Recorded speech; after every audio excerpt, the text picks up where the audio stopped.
எனக்கு இந்த உலகமும் இந்த உலகத்தினுடைய இன்பங்களும் இல்லை, தேவன் பிரதானமானவர்.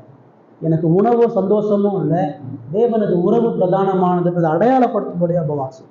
பாவ சோதனைகளை மேற்கொள்வதற்கு, பாவத்துக்கு எதிராக ஜெயிப்பதற்கு உபவாசம் தேவை. கடவுளுடைய ராஜ்யத்தினுடைய விரிவாக்கத்திற்காக, ஆத்தும ரட்சிப்புக்காக, தேவனிடத்துல அர்ப்பணிக்கக்கூடிய தலைவர்கள் தேவைன்றதுக்காக உபவாசம் தேவை. தேசம் கடவுளுடைய கோபத்திலிருந்து விடுதலை பெறணும், தேவனுடைய ஆட்சியிலிருந்து மீட்கப்படுவதற்காக, எழுப்புதலும் உயிர் மீட்சியும் சபை அடைவதற்காக உபவாசம். இதுக்குதான் பைபிள் உபவாசத்தை அனுமதிக்கிறது. இன்னைக்கு உபவாசம் இருக்குதா?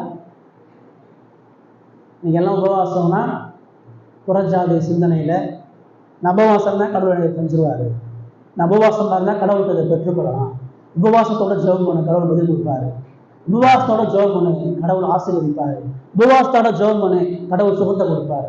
அதுக்கு எங்கேயும்